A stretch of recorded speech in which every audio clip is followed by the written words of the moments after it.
Hi hello नमस्ते स्वामी समर्थ। आज रविवार असल्यामुळे आज विशेष दिवस आहे। चला मी नेते तुम्हाला कुठे जायचं आहे ते दाखवते। चला तरी माझ्याबरोबर। मी आणि माझी मैत्रीण निघालो।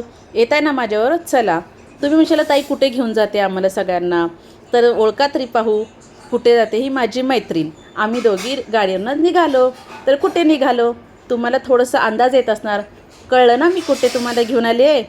तर मी घेऊन आले आहे गजानन महाराजांच्या मठात। शेगावचे गजानन महाराजांचा आज प्रकट दिन आहे। तिथे बघताय ना गर्दी, किती गर्दी आहे। आम्ही लाईनमध्ये कुठे उभं राहायचं ते लाईन शोधत होतं। हे मुखदर्शनाची लाईन होती, पण आम्हाला जवळून दर्शन घ्यायचं होतं म्हणून लाईन शोधत होतो। तर लाईन भेटली आणि ते सोय पण खूप छान आहेत। वयस्कर बायकांना, पुरुषांना, पुरुषांना वगैरे डायरेक्ट नंबर आहे। आणि तर गजानन महाराजांचं दर्शन भेटलं आणि देवाचे आहे तरी उभा क्षणभरी म्हणत असे मन सोप्त देवाचं दर्शन घेतलं, नमस्कार केला मनापासून। इतकं बरं वाटलं ना, छान वाटलं ना मैत्रीण तुम्हाला पण बघून असं। मग काय परत आलो बाहेर आणि मग प्रसादाच्या लाईनला उभे राहिलो।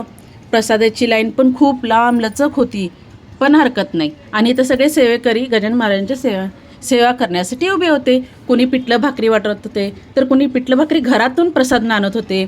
आम्हाला खूप बघून बरं वाटलं आणि तर आम्हाला पण प्रसाद भेटला पिठलं भाकरीचा। हे बघा, सगळ्यांना प्रसाद भेटतो, देव सगळ्यांबरोबर राहतो, बरोबर ना। आणि जिथं तिथं रूप तुझं दिसू लागलं म्हणत बघा, इथं पण गजानन महाराजांची मूर्तीचं दर्शन झालं। परत इकडे शिऱ्याचा प्रसाद चालू होता, तोही घेतला प्रसाद। तो खायला खूप छान लागतो हं। आणि मी काय घरी घेऊन आले प्रसाद। बघा सगळीकडे बॅनर लावलेले असे गजानन महाराजांचे, सगळीकडे मंगलमय वातावरण होतं। किती छान वाटतं ना। आवडलं ना तुम्हाला? कळलं ना की ताई तुम्हाला कुठे घेऊन आली? मग किती छान वाटतं बघा, मस्तच आहे ना। मग काय हे मी आणि माझी मैत्रीण निघालो घरी यायला प्रसाद वगैरे घेऊन। तुम्ही पण माझ्यावर या हां। चला घरी जाऊया आता आणि प्रसाद लिहा हॉटेल। मग घरी आल्यानंतर मी भाकरी, पिठलं, शिरा असं सगळ्यांना प्रसाद वाटायचं म्हणून घरी ताटात काढून ठेवला। तर सार्थक आला, मग मी मला प्रसाद भरो, त्याला एक घास भरवला।